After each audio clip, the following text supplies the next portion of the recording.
Welcome back. All right, 10 games to review. Let us go ahead and talk about, well, we've got the early games on this board, the later games on the other board, 5 and 5.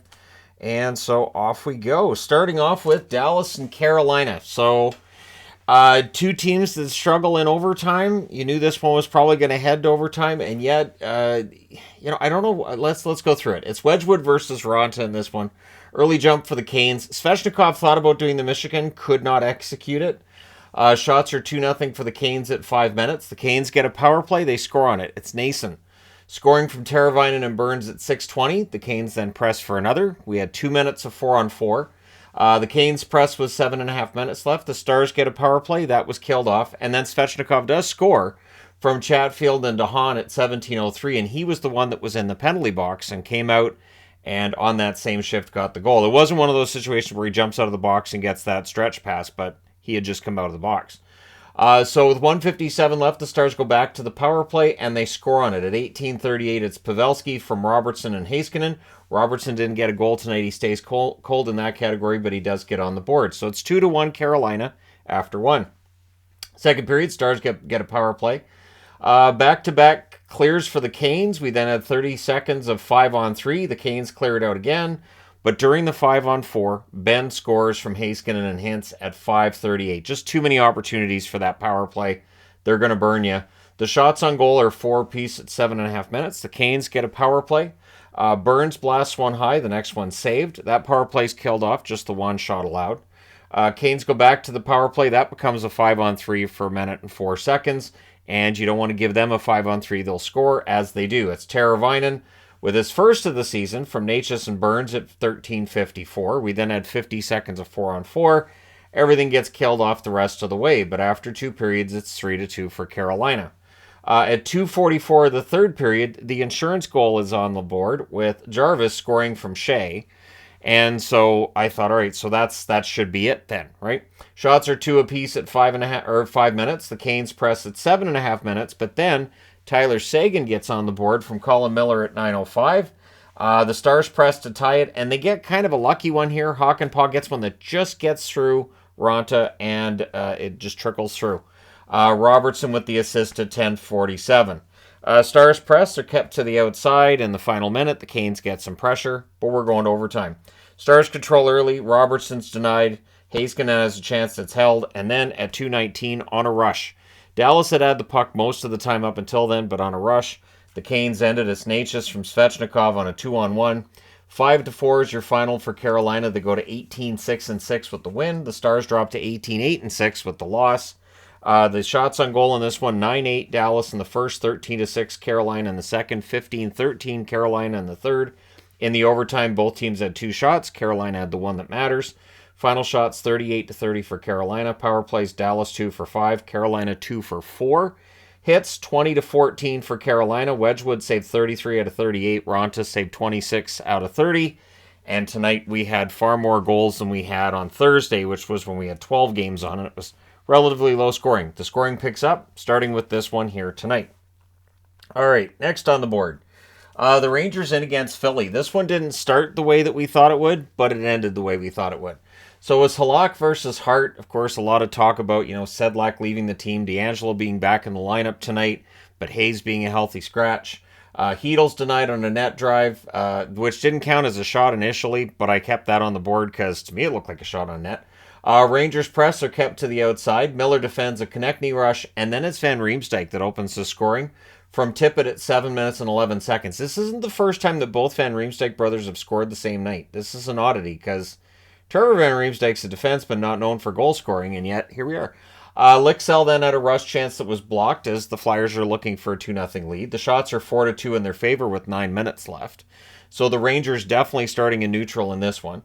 JVR then had a rush chance that's snagged. Trocheck to VC, near miss there. And then it's Panarin, who's been having trouble scoring goals lately. He scores at 16:58 from Goudreau and Zibanejad. And it was a great pass, and it's buried. Flyers get a power play with 1:14 left. That rolls over into the second period where the Rangers finish the kill. They only allowed 1 shot during that. Then there's a crossbar for Panarin, so he was all over the ice tonight. Flyers, though, they go back to the power play. The Rangers, shot block, they clear it out. They kill it, but the Flyers go right back to the power play. Konechny has a blast that's held. That's killed off. So there were 4 power plays, and it felt like all of them were in a row for Philly there. Miller, though, would score. He's tripped on a break. He gets back up, and he still scores. Barely broke stride. At 9 minutes and 9 seconds, K'Andre Miller with what might be one of the best goals of the week, at the very least, right? So if you haven't checked that one out, I recommend you do, because he was tripped. He was drawing a penalty or penalty shot, likely a penalty shot, but he scored the goal anyways. Rangers press with 9 minutes left, and eventually they score to go up 3-1. It's Gaudreau from Zibanejad and Panarin at 12:14. It was a great pass and a great goal. So for people who don't like Barclay Goodrow getting the amount of ice time he does tonight, warranted.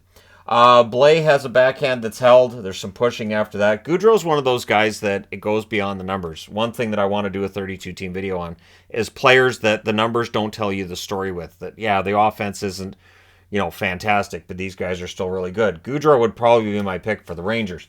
Anyways, Farabee's denied as the Flyers press. Kreider nearly scores on a net drive. With 2:23 left, the Rangers get a power play. They have a chance to go ahead 4-1. Instead, there's a turnover, there's a break, and Lawton scores shorthanded at 17:56. So the Flyers are staying in this.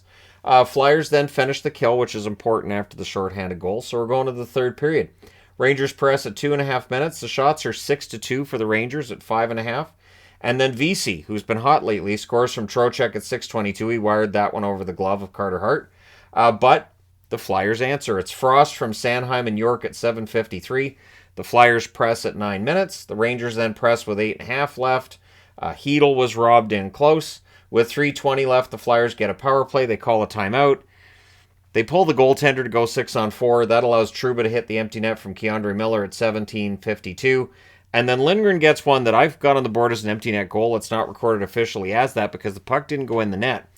So it's at 19 minutes and 10 seconds, and it's awarded due to a penalty while that puck's being thrown towards the net. They can just award a goal. It's awarded to Lindgren, even though the last player to touch the puck I thought was Kakko, but at this point it's Lindgren's. It doesn't matter. Your final score is 6-3 for the New York Rangers. They go to 17, 10, and 5. They're doing very well recently. Philadelphia drops to 10, 15, and 7 on the season. The shots, 8 apiece in the first, 14-11 Philly in the second, 10-5 Philly in the third. Final shots are 15-10 for the Rangers in the third. Shots, I missed the one. The shots are 34-32 Rangers. Power plays, the Rangers 0-1. The Flyers 0-4. Big part of the problem there. Kevin Hayes could have played the power. Anyway. Hits are 22-20 for Philly. Halak saves 29 out of 32, gets another win. And Hart saved 29 out of 33. So overall, the score ends up being a little bit lopsided, more lopsided than the actual game was. But hey, these things happen. And for the Rangers, they stay hot. Next up, Tampa Bay in against the Montreal Canadiens. The game that might have had the least amount of tension in it until we get to a late game that took place here on the West Coast. So it's Vasilevsky versus Allen. Early jump for the Habs, but on a fast break, it's Tampa that opens the scoring. It's Hagel from Cole and Chernak at 2:57. It's 5-hole goal on a fast break. Vasi holds with Armia on the doorstep. Vasilevsky had another good game. We then had a fight between Maroon and Jackeye. The rest of the league starting to figure out what Jackeye is all about. Habs get a power play. That's killed off. And then it's Paul. He scores from Perbix at 11:39. Matheson has a shot that's held. Tampa goes the other way. Colton has a shot that's held. The Habs press with 2.5 minutes left, but they take a penalty with 2:05 left. So the Bolts get a power play that is killed off by Montreal. After the first period, it's 2-0 in favor of Tampa, even though Montreal had a good period, but they're down by 2. Second period, Bolts get a power play. That's killed off. Drouin then has a rush chance. That draws a power play. A shorthanded Belmar chance is saved, and honestly, parts of that look like it was a Tampa Bay power play rather than being a penalty kill for them and a power play for the Habs. Hedman has a blast that's blocked. We end up with 5-on-3. Kucherov has a shot that's blocked. So the 5-on-3, they do kill that, but during the 5-on-4, that's where the goal goes in. It's Sorelli from Perry and Kucherov at 9:26. And the other problem is it's a 4-minute penalty that causes the 5-on-3. That's during the first half of the 4-minute power play, so they still had the other 2 minutes. The good news for the Habs is they do kill off that other 2 minutes. Kucherov has a fast break. That's defended. The Habs get a power play. There's a shorthanded chance for Hedman. Really, the power play for Montreal was basically just chasing around Tampa Bay's penalty killers. So that is killed off with 2:19 left. The Bolts get a power play, and they score on it. It's Hagel from Hedman and Stamkos at 17:47. It took seconds. Very few seconds for that one there. Yeah, so that's where we were at with that one. So anyways, we go to the third period with the score 4-0, and there's only one question left. Can Vasi get the shutout? No. 16 seconds in, it's Suzuki from Gooley.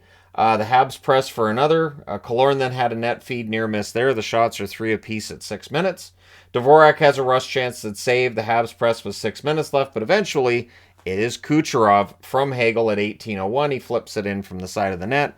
And the transition game for Tampa is on point. They win this one 5-1. They go to 29-1. Montreal drops to 14-15-2. So they're below 500 again. The shots in this one, 14-11 Montreal in the first, 12-4 Tampa in the second, 5-4 for Montreal in the third. Overall, the shots are 27-23 for Tampa. Power plays, Tampa Bay 2 for 6. Montreal 0 for 3. The hits, 17-16 Tampa. Vasilevsky saves 22 out of 23.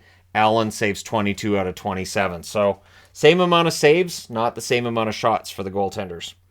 Next up, Toronto in against Washington. I do get a kick out of how much attention Ovechkin's getting, and it feels like, and you guys can let me know if you agree with this, it feels like it's giving other guys the chance to get goals, with, everybody worried about the Ovechkin side of it.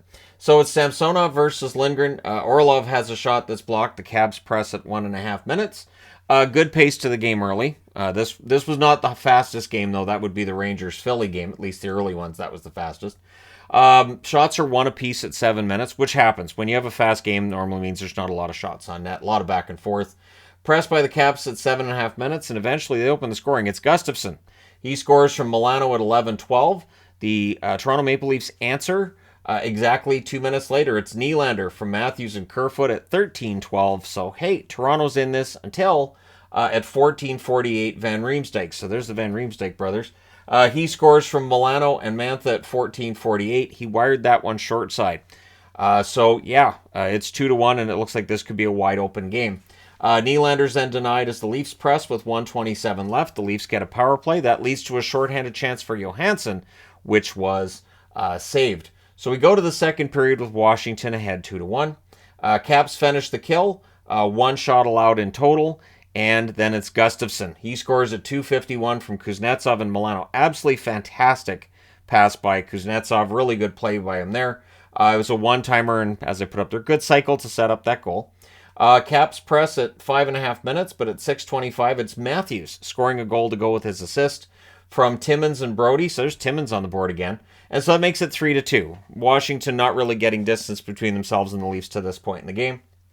Mantha to Ovi, near miss there.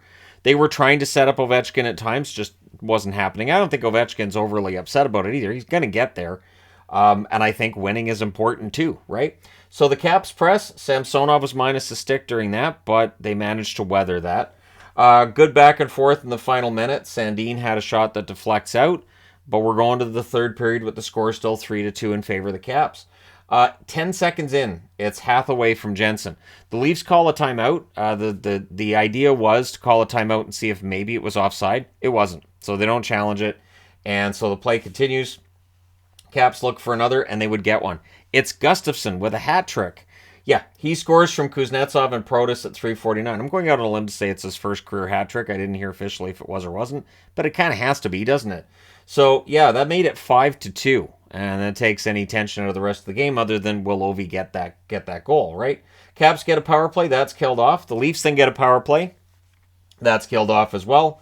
The Caps press with 6.5 minutes left, and then with 2:02 left, the Caps get a power play. And that ends her. Your final score is 5-2 for the Capitals. They go to 16-13-4 with the win. The Leafs 19-7-6 with the loss, so they round out the week with 2 back-to-back regulation losses, first to the Rangers and now to the Capitals. The shots in this one, 14-13 Washington in the first, 14-6 Toronto in the second, 9-8 Toronto in the third. Final shots 36-28 for the Leafs. Both teams went 0 for 2 on the power play. Hits 37-17 for Washington. Samsonov saves 23 out of 28. And Lindgren, 34 saves on 36 shots. Every time I'm watching Lindgren, I just keep thinking back to years ago when he was in Montreal and saying, I don't know why he's not the backup in Montreal, and I still don't understand why Montreal never really gave him that. They didn't have the faith in him. And I always thought he was a good goaltender. I'm glad to see he's finally got that opportunity. He's embracing it, and he's doing well with it. All right, last game on this board is Florida in against New Jersey. The woes of the Devils continue. This is now a 5-game winless streak for them. So it's Bobrovsky versus Schmid in this one. The Devils press at 2 minutes. The shots are 3-0 in their favor at 4.5 minutes. So it starts off as your typical Devils game when they're playing really well. Marino is denied on a 3-on-2, but the Panthers get a power play, and they score on it. It's Reinhart from Barkov and Ekblad at 8:54. That only took 15 seconds for them to get that power play goal, so they were very efficient on that. Lomberg tries to add another. Hughes has a rush shot. That deflects wide. Heischer's denied on a 2-on-1. Bennett has a shot that's saved as the Panthers press. Hughes to Haula, near miss there on a 2-on-1. Haula really snake bit coming into this game, right? Barkov has a shot that's held the Cats with some momentum in this. Forsling defends a chance for Bratt, but after the first period, it's 1-0 Florida. Second period, Devils press early. There's a power play for the Devils. Zetterlund has a shot that's saved. So, again, the Devils are getting their share of opportunities, but that's killed off. Tatar then had a shot that was blocked, and Forsling scores to make it 2-0 from Dalpe and Heponiemi at 7:49. There's Zach Dalpe on the board again. What's he doing there? Anyways, 2-0 for Florida. And the Devils are having problems turning the puck over at this point in the game as well. Mercer couldn't bury one in close. The shots are 5-3 for the Panthers with 9.5 minutes left. Marino scores. There's a goalie interference challenge. It fails. Marino gets the goal from Hughes and Howell at 11:27, so the Devils go to the power play. To their credit, Panthers killed that one off. Looked pretty good doing so as well. Devils press are kept to the outside, and then in the final minute, 19:19, you don't want to have these going in. Reinhart scores from Ekblad and Lusterinen. So Reinhart, who really was struggling to score goals earlier in the season, is starting to get those goals now. And so after 2 periods, the score is 3-1 in favor of the Florida Panthers. Third period, Devils had the early jump. The shots are 3-1 in their favor at 4 minutes. Makes sense. A, they're at home, and B, they're behind. Net feed to Bratt is defended. Doesn't get there. Verhaeghe as a wrister, that's held. Things get brawly with 7:21 left. The Devils were getting a power play anyways, and so they keep that power play. 2 for one team go off and 1 for the other, meaning the Devils get that power play. Then we get 32 seconds of 4-on-4. The Panthers would get a power play after that. Some undisciplined play. The Devils are young, and I think that's something that needs to be kept in mind. Is this is a young team? They're going to have their speed bumps along the way during an 82-game season. Ref is told that he sucks, but that power play is killed off. And then Howla scores from McLeod and Hamilton at 16:30. It was a great pass by McLeod, who went around the net, set it up. So Howla finally gets another goal, and that brought the crowd back into it. Goalie pull with 2:30 left with 1:19 left. The Devils call a timeout, but the empty net goal is scored by Verhaeghe from Denisenko and Montour at 18:49. So your final score is 4-2 for Florida. They really desperately needed this, and they got it. They're 15-13-4 with the win. For New Jersey, they're 21-8-2 with the loss. So it's starting to really add up for New Jersey. They've got to turn this around because they've got Pittsburgh and Carolina right behind them. Shots are 12 apiece in the first, 7-6 New Jersey in the second, 13-11 New Jersey in the third. Final shots are 32-29 for the Devils. The Devils had this ability to put up 40 shots on a whim every game for a while there. That seems to have come to an end, and I think that's part of what's gone on here too. Power plays 1 for 2 for Florida, 0 for 3 for New Jersey. And the other thing to remember too is teams will adjust to what you're doing.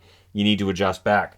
So the hits are 29-12 for Florida. Bobrovsky saves 30 out of 32, one of his better games for this season. And Schmid saves 25 out of 28 at the other end. Now, I need to change boards. All right. So board number 2, we're starting off with Buffalo and Arizona. And this is a feel-good moment, I think. For Buffalo, it's really felt like since that 8-game losing streak, they've been clawing their way back. And this game tonight, there were points where they could have gone into a Buffalo state and just fallen apart. They didn't. So it's Anderson versus Ingram in this one. The Coyotes get an early power play and they score on it. It's Goss Despair from Chychrun and Schmaltz at 3:35.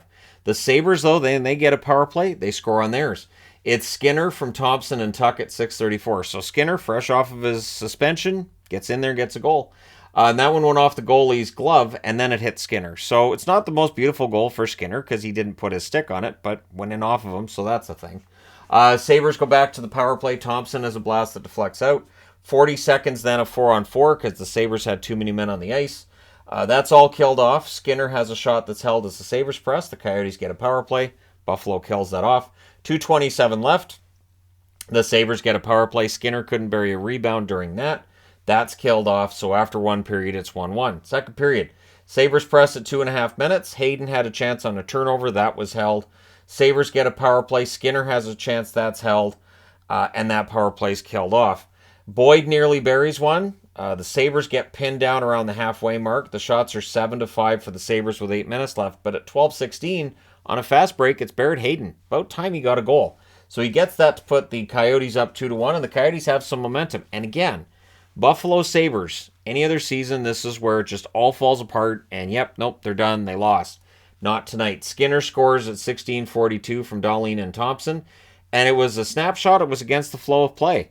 It was kind of a nothing play, and all of a sudden Skinner scores, and it's tied at 2. 2:23 left, the Coyotes get a power play. That becomes a 5-on-3 late in the period. So in the third period, there's 46 seconds left in the 5-on-4 for the Coyotes. So the Buffalo Sabres survived the 5-on-3, and they finished the kill overall. Bukestad has a blasted save, then Tuck ends up hitting the post. The shots are 4-3 for the Sabres at 6.5 minutes, and they press at 7.5 minutes. Krause was then denied on a 3-on-2. The Sabres get a power play. Cousins is robbed in close. Thompson is not. He gets the power play goal from Tuck and Darlene at 10:06. The Coyotes then get a power play. That's killed off. They press with 4 minutes left. Goalie pull with 2 minutes left, and here comes the empty netters. First, it's Jost from Tuck at 18:32, and then it's Okposo from Skinner at 19:08. And as soon as that puck went in, Okposo realized Skinner had 2 goals, and that empty netter would have been the hat trick. He didn't give it back to Skinner. So you could see he was upset with himself, and I get it. I do, and I thought, I don't think Skinner's going to care as much as Okposo, but it is kind of a shame that Skinner doesn't get the hat trick. What's not a shame is Buffalo wins 5-2. They're above NHL 500 again. 15-14-2. They're on the upward swing. For Arizona, they're 10-15-4. They stay in these games. They're competitive, but they do lose it. The shots, 13-7 Buffalo in the first, 15-12 Arizona in the second, 16-8 Buffalo in the third. They were not going to be denied. Your final shots are 41-30 for Buffalo. Power plays, the Sabres 2 for 5, Arizona 1 for 6. Hits, 28-17 Arizona. Anderson saves 28 out of 30, and Ingram saves 36 out of 39. This was one of the more entertaining games of the night. Really, really was. I found myself staying on that one quite a bit. Next up, Nashville and Colorado. This was not the most entertaining game of the night, but hey, for Colorado fans, not the point, right? Really, for Colorado fans, about win as many games as you can until McKinnon comes back. Sorry, got your hopes up. McKinnon comes back. Anyways, McDavid already played this afternoon. There's no excuse for me mentioning that name.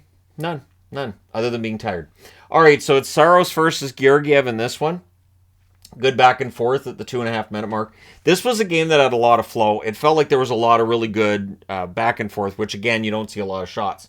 Shots are 3-1 for Colorado at 6 minutes. Both teams are blocking the middle.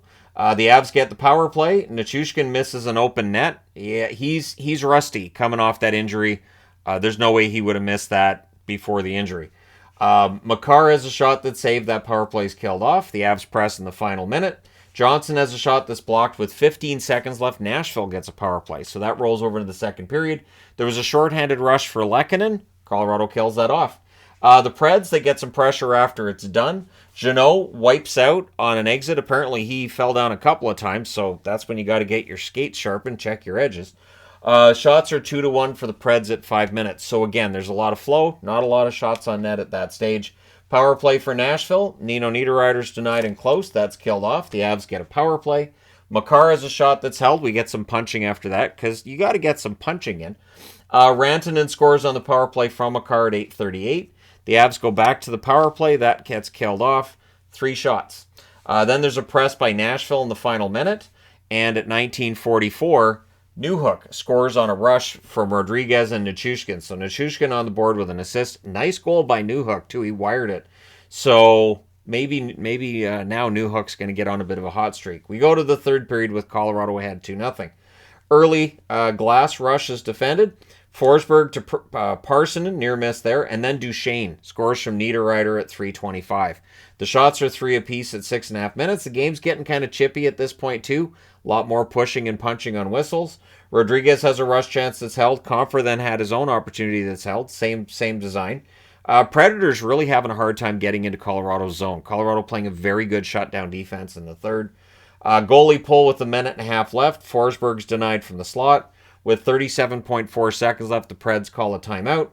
After the face-off win, McCarg picks it off and hits the empty net from the other end of the ice at 19:28 to salt this one away. Colorado wins 3-1.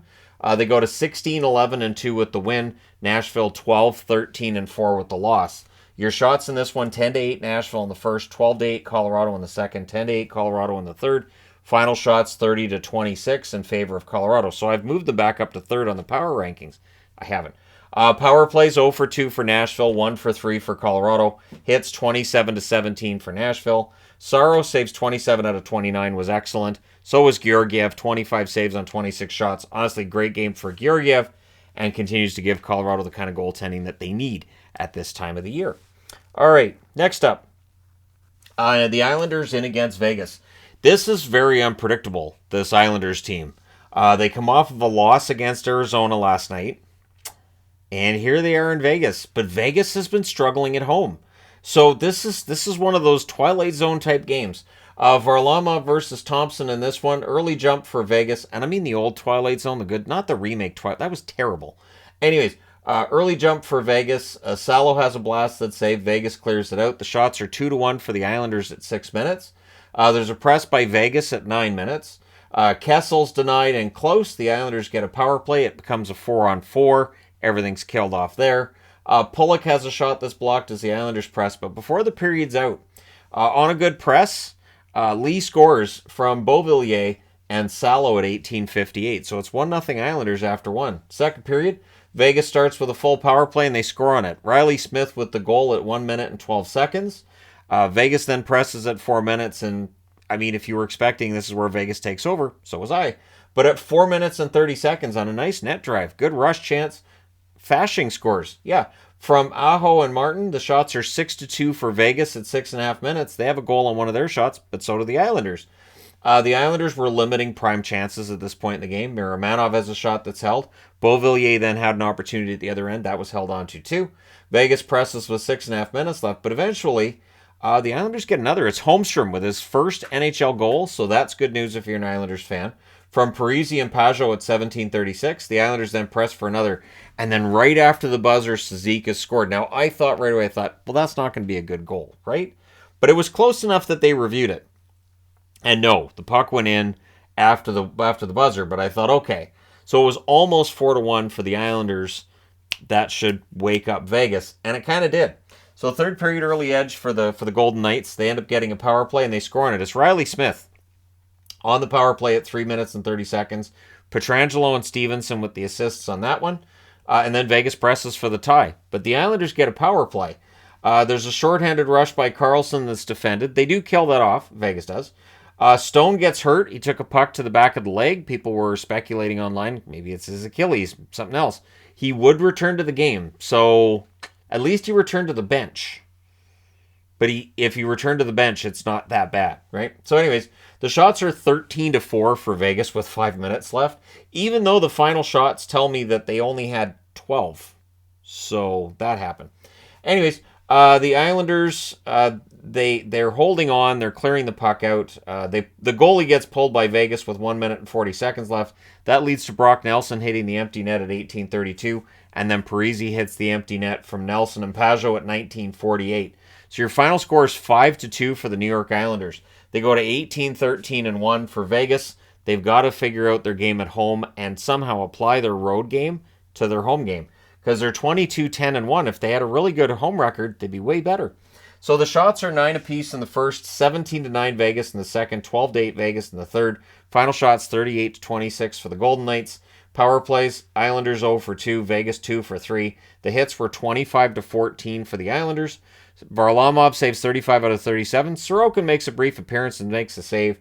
Thompson, 21 saves on 24 shots at the other end. So, yeah, Vegas is an odd one. They had a couple of wins, a couple of losses this week.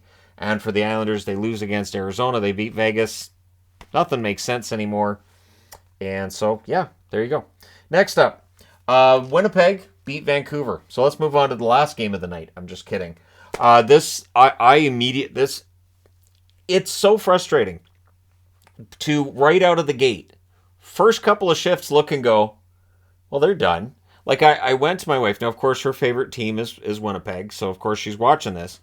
And I went and said to her, I said, it's a shame the Canucks didn't show up tonight because this would have been more entertaining if they had. So it's Hellebuck versus Martin. Now, of course, Pettersson's out, Besser's out. I know Canuck fans are going to say that, but there are other teams dealing with a lot of guys out of the lineup, and the effort should still be about the same. Kuhlman nearly scores in his debut with the Jets, and I'm still surprised that Seattle chose to grab Tolvanen and give up on Kuhlman because Kuhlman's a good player. Shots are 3-1 for the Jets at 2.5 minutes. They would end up getting a power play, and they score on it. It's Connor from Dubois and Morrissey at 2:51. That's scored on a rush. Not your typical power play goal, but it counts as one. And so, yeah. Jets press for another. The Canucks get a power play. They hit Dillon in the wrist with a puck, so that's something. They didn't hit the net, though, so that's killed off. Canucks are stuck on one shot for a while. The Jets press with 9 minutes left. The Canucks go back to the power play. That's killed off. Back-to-back clears by the Jets. There's just one shot on that power play. After the first period, it's 1-0 Winnipeg. You would think with it just being a one-goal game and knowing how the Canucks come back, yeah, but this is Winnipeg. Winnipeg's a pretty good team. So the second period, the Jets press at 5 minutes. Things get pushy after a hold by Martin, and I guess they took that personally. Capobianco scores for the Jets from Gagne and Dubois at 5 minutes and 30 seconds. Garland then had a chance. That was blocked because the Canucks aren't allowed to get those. Lazar fires one wide on a rush. The shots are 4 apiece at the half. However, at 12:08, Pionk scores his 5th of the season from Dillon and Perfetti, so I guess they didn't hit his wrist that hard, and then makes the score 3-0. The Canucks at this stage of the game had 7 shots. It is 12:08 into the second period, and I don't mean 7 shots in the second period, 7 shots altogether. The Canucks, they end up taking another penalty, 2:12 left, the Jets get a power play. The Canucks did kill that off, so their power play comes out, or their penalty kill comes out at 50% tonight. Nice. So we go to the third period, and at 56 seconds, it's Gagne. Remember when the Canucks signed him? I do. He scores from Dubois and Connor. 4-0. Then there was a post for Pionk as the Jets are pressing. Why not? Look for more.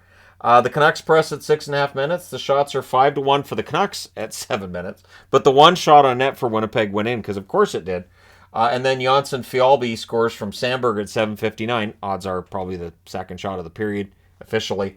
Canucks get a power play. They do score on it, so they ruin. You know, I have this cool thing I want to do when goalies get shutouts. No goalie's got a shutout since I made new magnets for this new thing I'm going to be doing. So it's my fault the goalies don't get shutouts anymore. If there's no more shutouts the rest of the season, I'd like to apologize to the goaltenders union everywhere. So it's Horvat on the power play from Hughes and Garland at 14:36. Breaks the shutout. Final score is 5-1 Winnipeg. They go to 20-9-1 with the win. The Canucks are 13-14-2 with the loss because they're not allowed to go above 500. The shots 11-3 Winnipeg in the first, 9 apiece in the second, 11-7 Vancouver in the third. Final shots 27-23 for Winnipeg. Power plays, the Jets 1 for 2, Vancouver 1 for 3. Hits 38-11 for Vancouver. So they did hit. Hellebuck 22 saves on 23 shots, doing Hellebuck things. Martin saves 22 out of 27. I would guess they'd start Delia in the next game, but that's me. We'll see what happens. All right, last game of the night. The Sharks and the Kings. What did I say? 7:30 starts, going to a shootout. Yep. I think California games should start with the shootout. Just start with the shootout. Decide who wins the shootout, and then do a 60-minute game. And when it's tied after 60 minutes, just assume that the overtime isn't going to solve anything. And just whoever won the shootout wins the game. I think the SPHL does that. I think the SPHL has the shootout before the game. Pretty sure there's a league that does that, and I think it's the Southern Pro League. So Reimer versus Copley in this one. I don't just know NHL stuff. Shots are 3-0 for the Kings at 2.5 minutes. Roy has a point shot that's held. The Kings get a power play. Fiala's denied. Reimer couldn't cover it. Eventually, Kings score on that power play. It's Danault from Doughty and Copley at 5:54. Yes, on a net drive, Danault and Copley with the secondary assist. Kings go back to the power play. It's a 4-minute. They did do a review, and then they took it off. So it was a 4-minute that became nothing. Now, on the play, I've seen before where if you lift a guy's stick into his own face, you can get the penalty. But, hey, they took it off the board. Shots are 10-2 for the Kings at 9 minutes. The Sharks were slow getting things started tonight. The Sharks, though, they get a power play and they score on it as Timo Meier from Couture and Carlson at 13:23 is buried from the side of the net. The Kings then get a power play. That's killed off. And the play evened out a little bit by the end of the period. So second period, shots are 3-1 for the Kings at 3 minutes. Fiala has a net drive. That's defended. Gregor has a shot that's saved. Edler fires one wide as the Kings are pressuring. He's already got his goal for the year. He's probably done. Sharks with a post. They're that close to getting the lead in this one. Momentum was definitely shifting towards the Sharks, so I think they had like 6 or 7 straight shots at this point in the game. Svechnikov and Spence are unfriendly. It's a situation where Svech ends up going to the box. I think he wanted to make Spence go with him. Spence wasn't biting. So the Kings come out of that with the power play. Velarde has a shot that's held. That power play is killed. And then LeBanc gives San Jose the lead. Yep, from Timo Meier at 15:26, and it's a one-timer from the slot. Well placed, and there you go. San Jose's got the lead for less than a minute. At 16:16, it's Anderson Dolan from Anderson. He buries the rebound, and so it's 2-2 after 2. Third period. Kings press at 3.5 minutes. Kopitar fans on one. We went over 5 minutes without a whistle during this, so at least it's quickly getting to overtime. Velarde has a net drive. That's held. The Kings press at 8.5 minutes. There was a power play for LA. That's killed off. Fiala's denied on a rush. Then the Sharks get a power play. I think it was with 4:47 left. That's killed off. Pressed by the Sharks with 2 minutes left, but we're going to overtime. I know we're going to overtime. It's 7:30 start. So in overtime, the Sharks control early. They end up going to the power play. I got my hopes up. Shouldn't have. Post for Couture. That's killed off. And then Arvidsson on a rush. He hits a post as well because we have to go to a shootout. Spence is denied on a rush because we have to go to a shootout. So we go to a shootout. And in the third round, Fiala scores. So LeBanc scores in the third round because we need to go to extra rounds. But it's finished in the fourth round when Trevor Moore gets it. So Moore, who's good on shootouts, making that contract look good at least for tonight. Your score's 3-2 for LA in a shootout. They go to 17-12-5 with the win. San Jose 10-16-6 with the loss. Shots 12-7 LA in the first, 17-13 LA in the second. Both teams had 5 shots in the third. Shots are 7-0 LA in the overtime. Final shots 41-25 for the Kings. Power plays, San Jose 1 for 3, LA 1 for 4. The hits, 36-26 for San Jose. Reimer saves 39 out of 41, and Copley saves 23 out of 25. Copley's been good. I would argue that of the 3 goaltenders who've taken the net for LA so far this year, Copley might be the best of the 3. But let me know your thoughts in the comment section below as always. I know that might be seen as blasphemy because Jonathan Quick's one of those 3 goalies. But let me know your thoughts. Don't forget to hit like and subscribe. If you're browsing your way through, you just happened upon this video. Thank you guys so much for watching, for all your support. I will talk to you again soon.